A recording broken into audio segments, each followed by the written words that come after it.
morning and welcome to the Unitarian Universalist Congregation of the Swannanoa Valley here in Black Mountain through our online virtual service. My name is Robert Tynes and I'm a member of the Board of Trustees, and this is my grandson, Cy. Today's service is for Sunday, September 20th, 2020. And just so you know, our services now begin at 10:45 a.m. on Sunday mornings and can be accessed at other times through our Facebook page or through the YouTube link found in the current newsletter. As we continue our virtual service due to the ongoing spread of COVID-19, let us try to stay connected with our community as much as possible through online interactions and other safe ways of communicating. I invite all of you to join us for our Zoom coffee hour starting right after the service today around 11:30. Just follow the link from the current newsletter to join us. All are welcome here, and as we like to say, we need not think alike to love alike. And now let us center ourselves and open our hearts and minds to the service today and what Reverend Carter has to say about the special month of September. Let the service begin. You want to ring the bell, Si? Can you ring the bell? Can you ring the bell? Ring it? Ring it? Ring. Okay.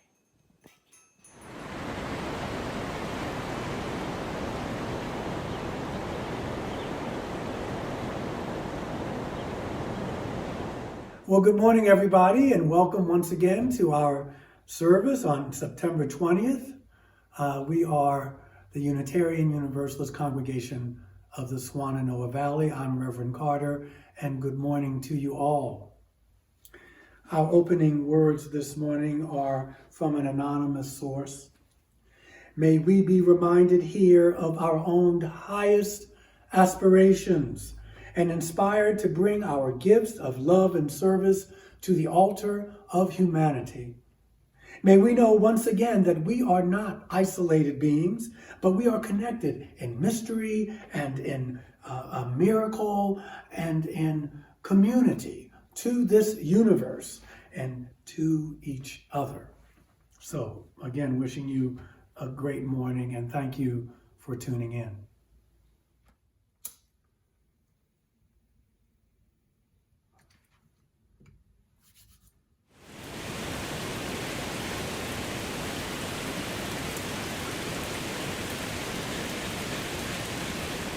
Please join us this morning in our opening hymn, number 39. Opening hymn number 39 this morning, Bring, O Morn, Thy Music.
Our reading this morning in the back of the gray hymnal, which I think is apropos for this Sunday, reading 522 Yes, here we are. I'm sorry, 5:52.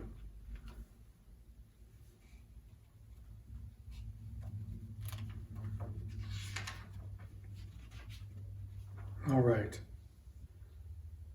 Since we are fortunate enough to be living and breathing and surrounded by these beautiful mountains, our reading today is called My Help is in the Mountain. It's by Unitarian Universalist Nancy Wood. My help is in the mountain where I take myself to heal the earthly wounds that people give to me. I find a rock with sun on it and a stream where the water runs gentle and the trees, which one by one give me company. So I must stay for a long time until I have grown from the rock. And the stream is running through me and I cannot tell myself from one tall tree. And then I know that nothing touches me nor makes me run away, for my help is in the mountains. And they I take with me.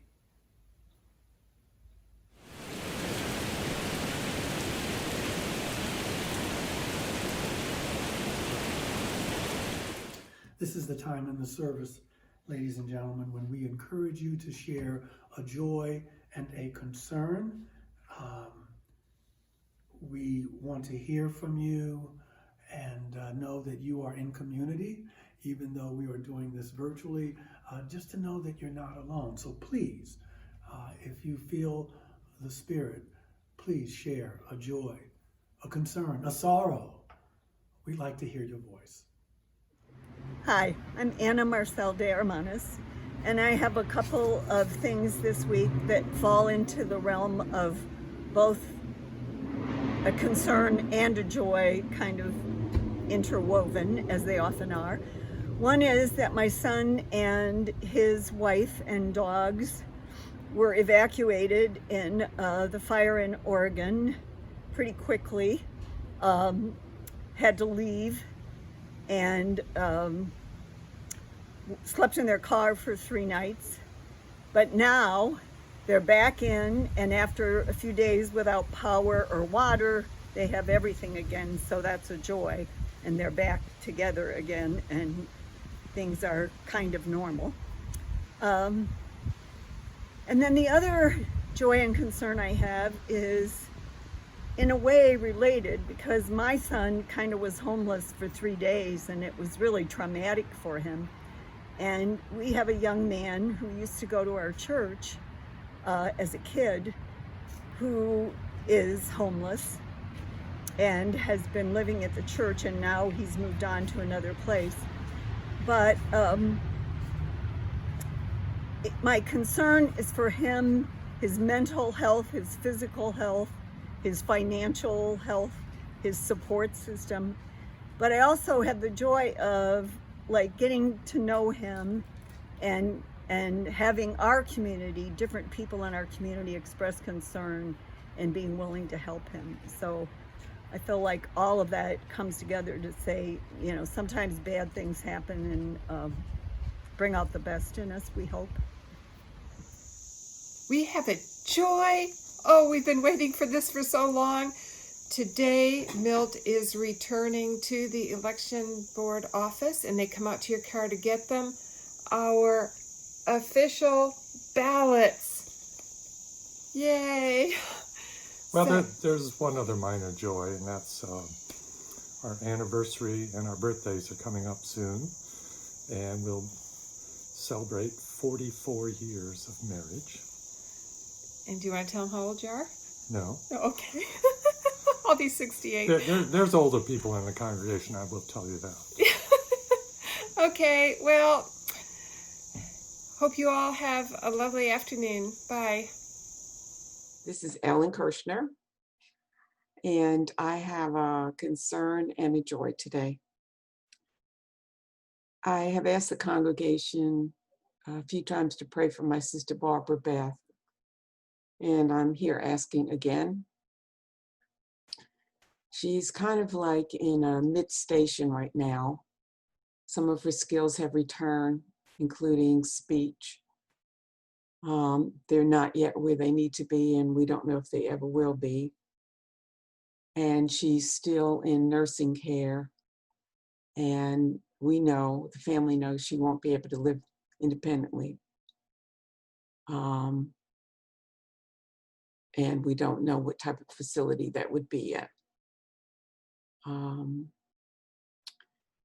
And so, you know, there's a joy in there in that my last 3 conversations with her have been clearer, and she's expressing herself, and there was a point where she couldn't talk. And she's been ill since beginning of summer in June and had seizures and other physical complications. And the latest news is they're looking to see if all that has contributed to a possible early onset of dementia. And so there's a lot of questions. There's unknowns and then knowns. And so my request for prayers is that, excuse me, that you help Barbara and the family deal with what's in the present moment, and that she feel held and loved and know that she's safe, because she senses changes in herself. And you know, the courage to for all of us to continue dealing with it. Thank you.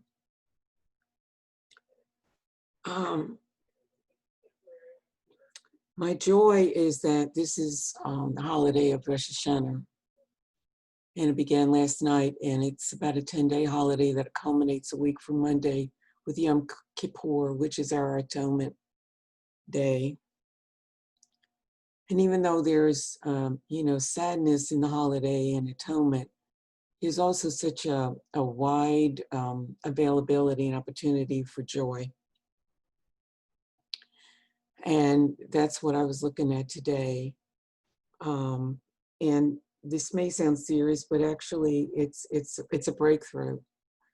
So the female rabbi from New York that we were listening to on the TV that we enjoy every year was talking about the word mashper. Mashper in Jewish means crisis. And she was telling about, or just reminding us that as Jewish people, we've been through a lot of crisis, and that we have rallied, and that we will continue to do that.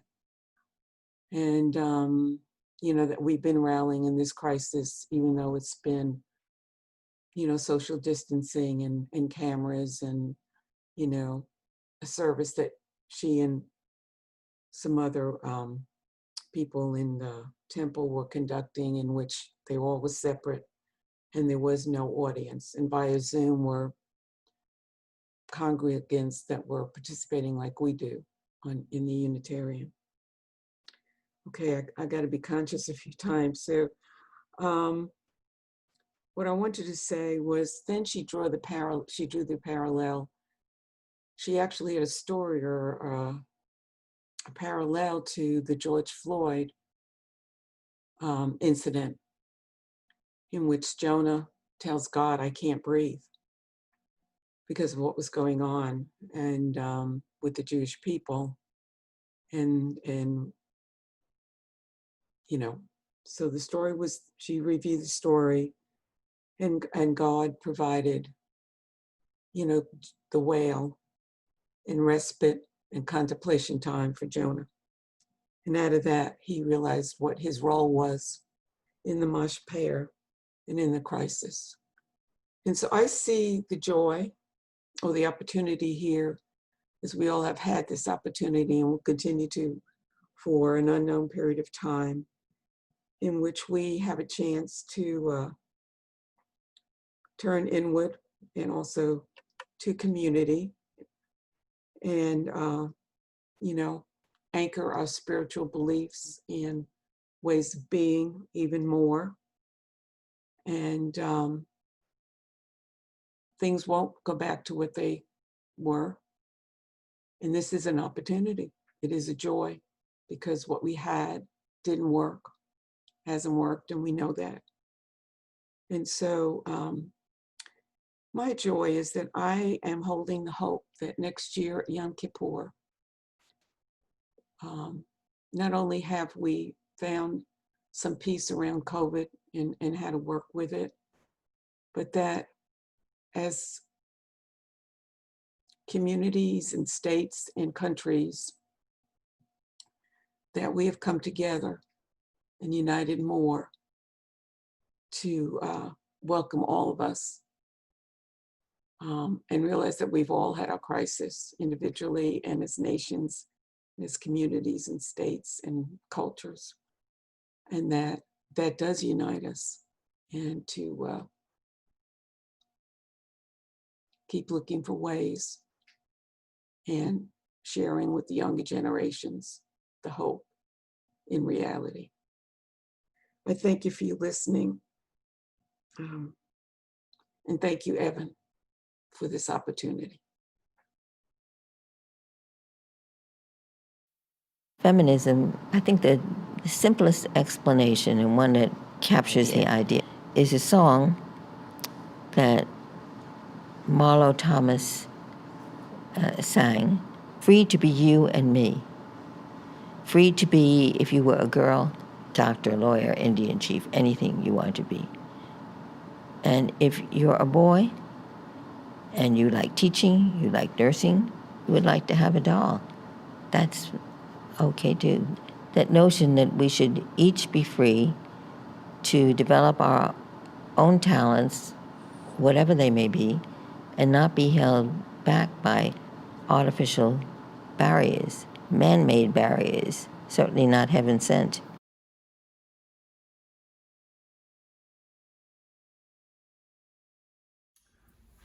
For those of you who, for whatever reason, decided not to articulate a joy or concern, just know that we are with you in spirit. If you need us, you can call me, you can call anyone on the directory that you feel comfortable with, but just know that we are with you, and just reach out and we will be here. Thank you.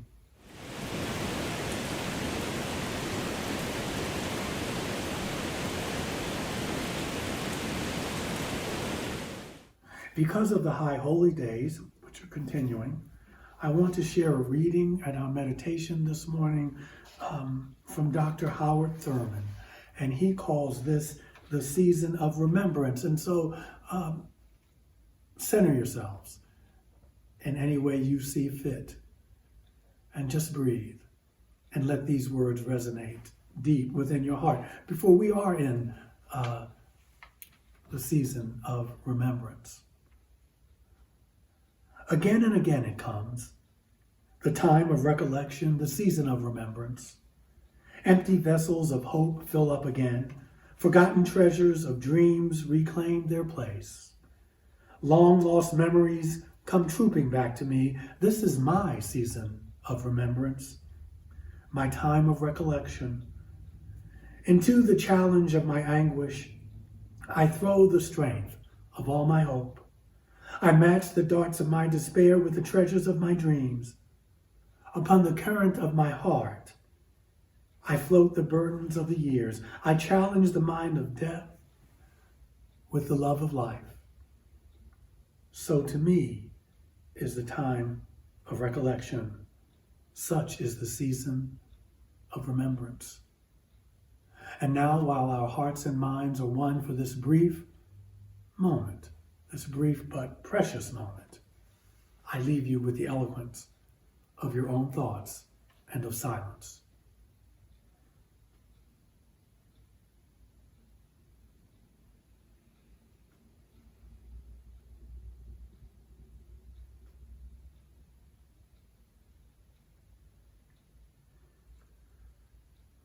And so it is.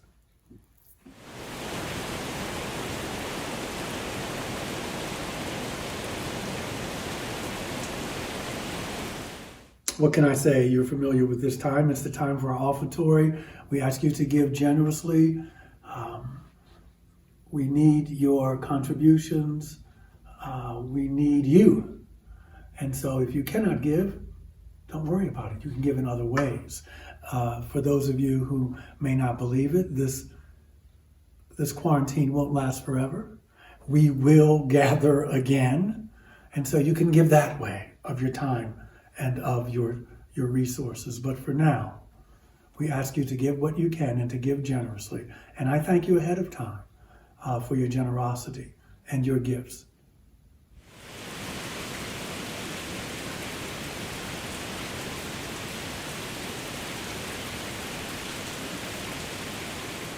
Our next hymn is an old standard, hymn number 123.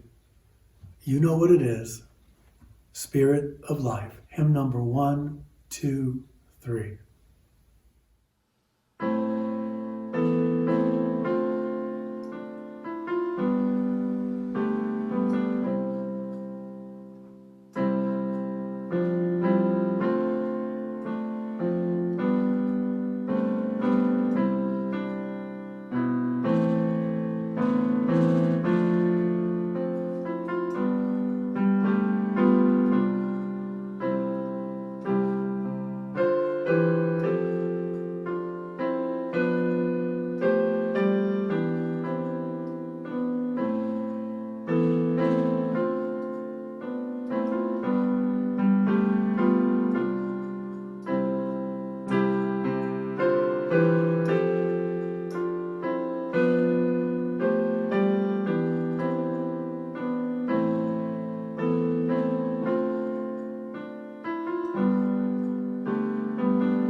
Well, it's that time again. September days are here.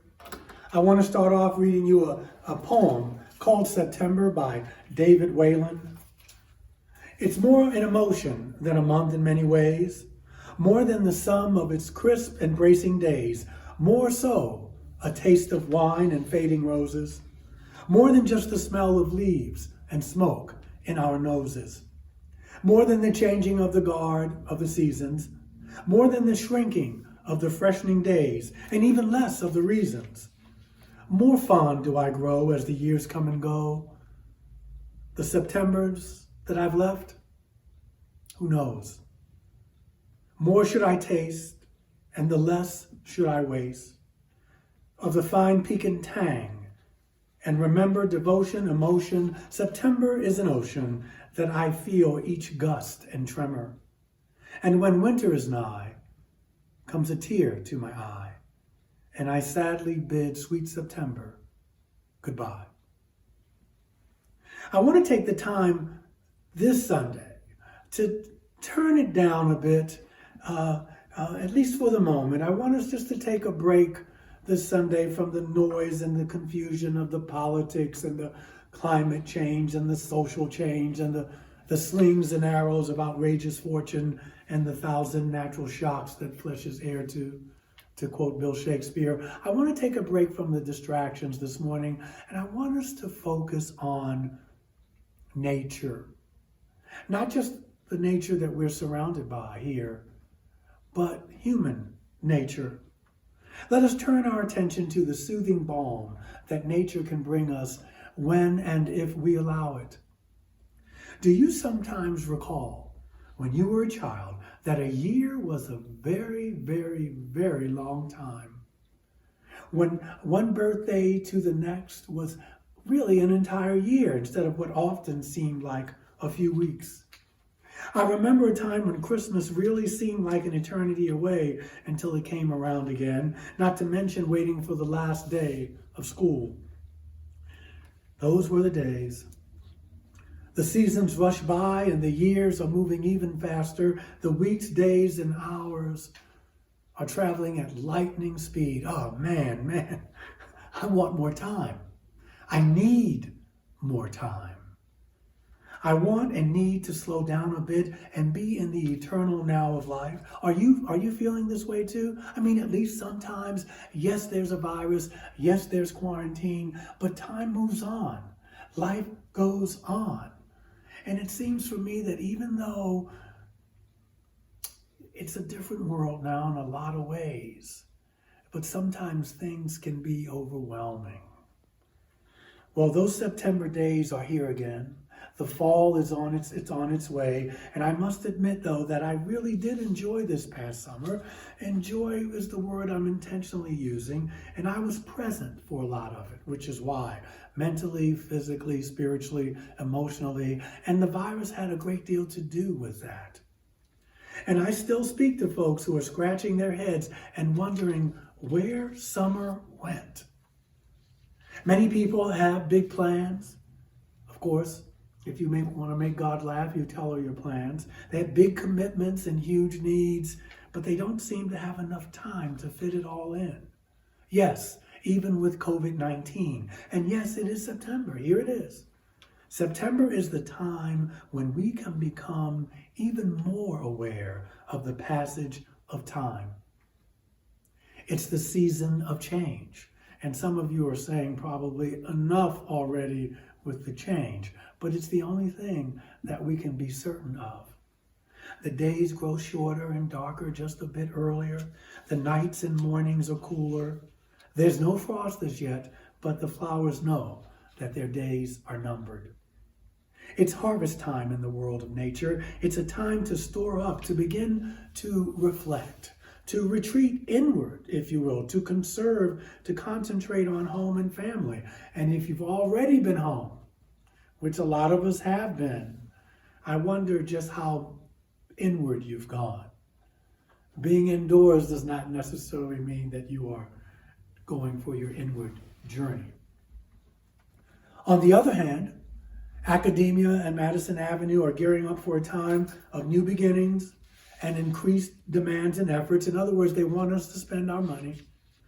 And so for some, the month of September and the season of autumn can be a bittersweet time, especially if you get caught up in the shenanigans of what's going on outside around us. The changing seasons calls us deeply and powerfully to reflect, to ponder, not only the seasons of the year, but the seasons of our lives as well.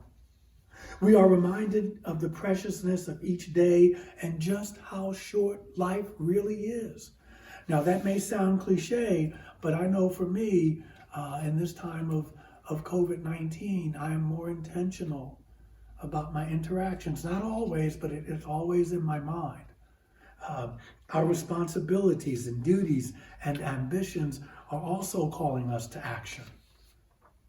The need to reflect and the need to act at times can make us conflicted, for we long for that inner peace and harmony, and yet we are often thinking about our future as well.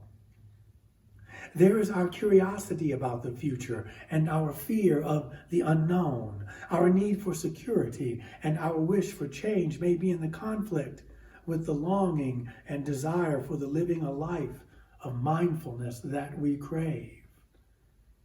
The cycles of nature, the cycles of birth and death and rebirth move in and around us in ways we simply cannot control.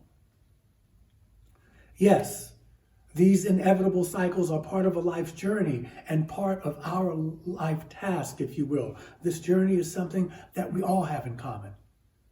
The only difference being how we go about our tasks, how we perceive them, and how we act on them.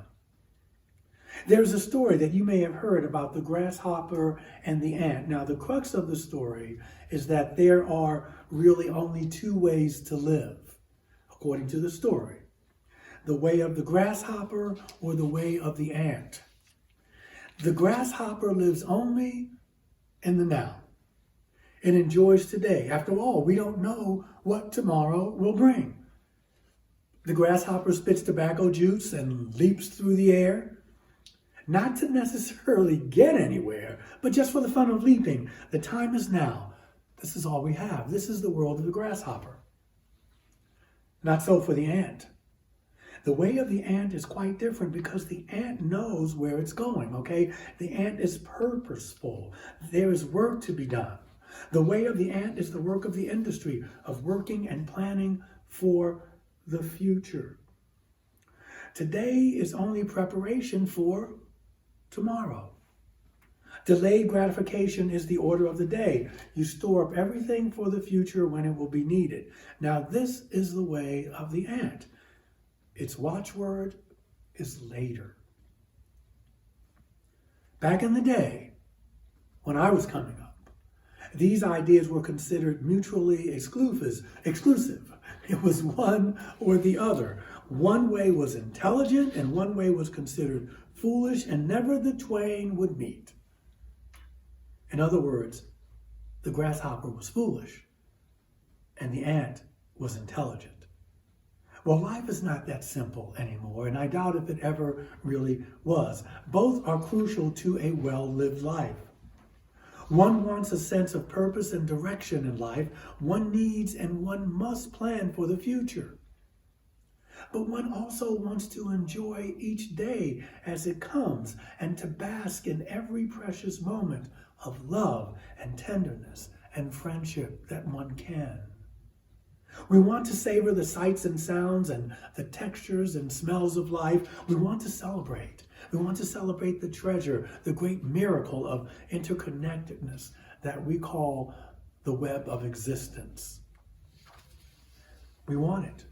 I know I do. I want the community, and I want the purpose of the ant, and I want the leaping freedom of the grasshopper. Yes, I want it all. I want the commitment, and I want the joy. And I'm not ashamed to say it. And you know what? I think we can have that. Not at all times, but certainly some of the time. As long as we are willing to pay the price of the ticket, we can have it. As long as we are living with purpose, as long as we are living with commitment, as long as we are living with joy, we have to be able to enjoy all of that, but also not only to risk disappointment when it will come, and we have to be able to deal with the failure as well. Things will not always turn out as we expect, even when we do our best. This is not punishment, this is life. And we won't always be at our best, even when we want to. We must learn to be responsible, but not judgmental. We must learn to be tough, but not mean-spirited. We must learn discipline. We must learn sacrifice. And we must learn forgiveness.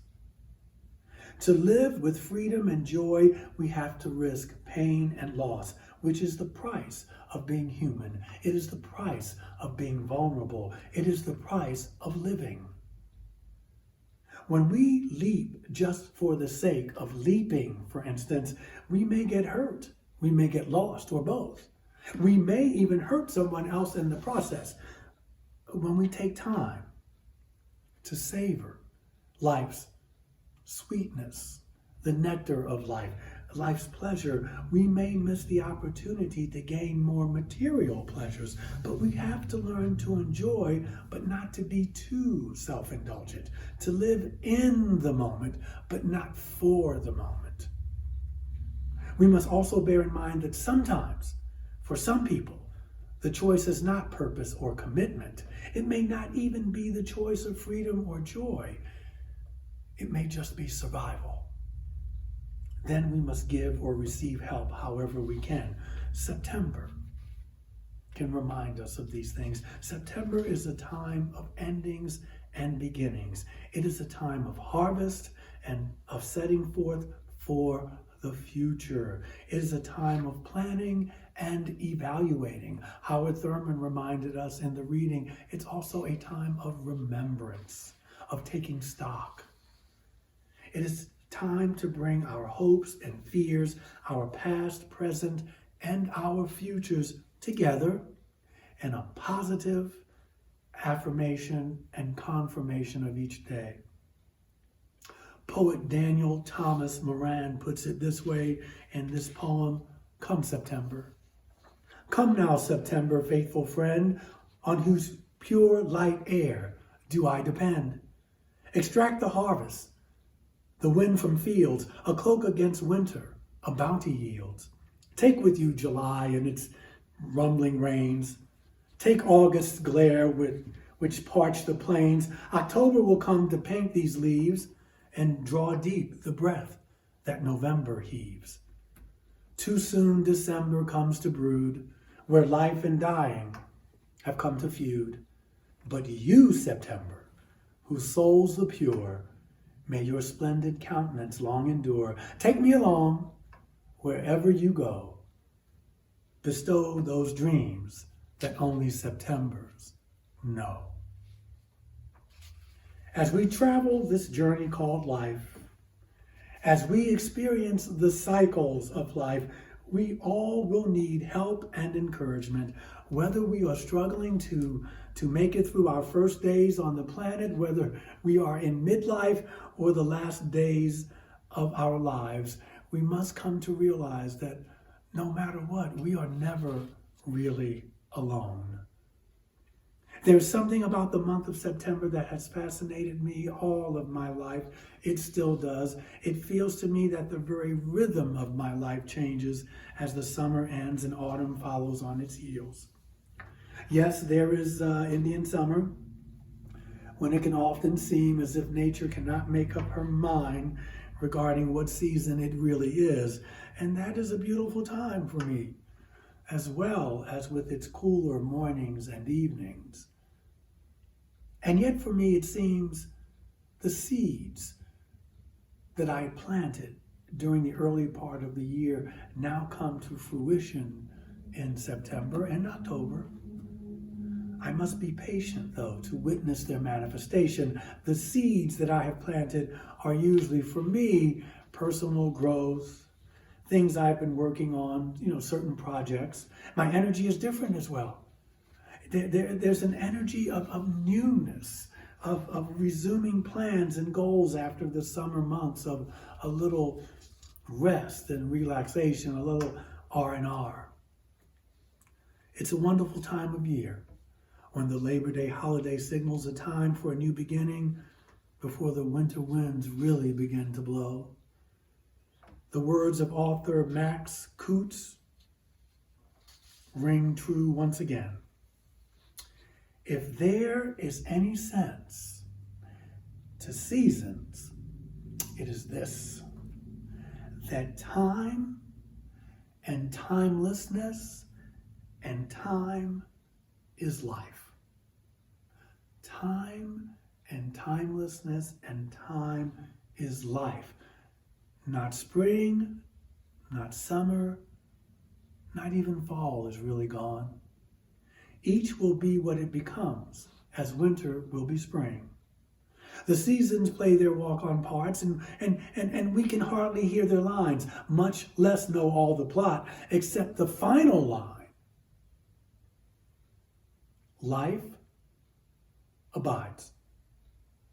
Yes, even through a pandemic, life abides. Even through earthquakes and fires, life abides. Shakespeare reminds us that the same thing can be said for human life itself. All the world's a stage, and all the men and women merely players. They have their exits and they have their entrances, and one person in their time plays many, many parts. Try this on for size, this poem by Langston Hughes called Autumn Note. The little flowers of yesterday have all forgotten May. The last gold leaf has turned to brown. The last bright day is gray. The cold winter will come, and you have gone away.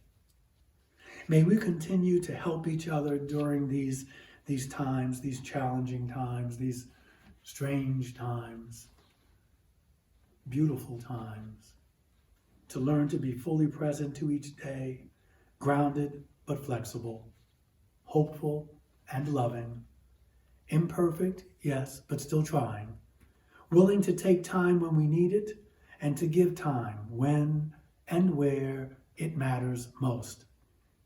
And may we affirm together as we reach out in affection and support again in these strange and challenging times in an ever-widening circle of love. An ever-widening circle of love. That's what we're about. May it always be so. Amen. And blessed be.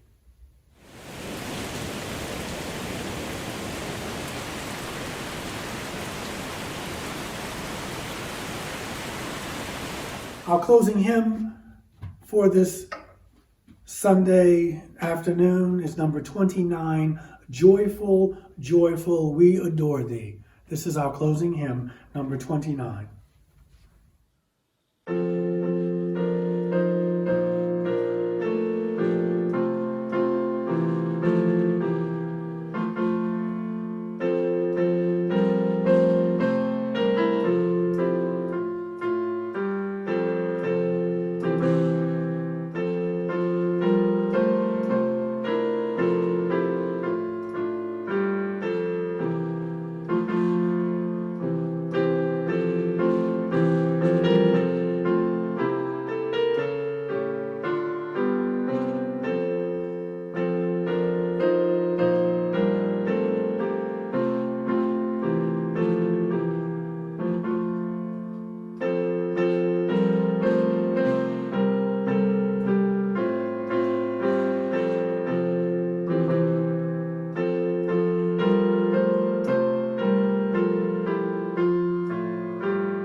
Our closing words are simple. Enjoy your life. These are trying and challenging times, but you are not alone. Enjoy your life. This time of challenge will not last forever. Enjoy your life.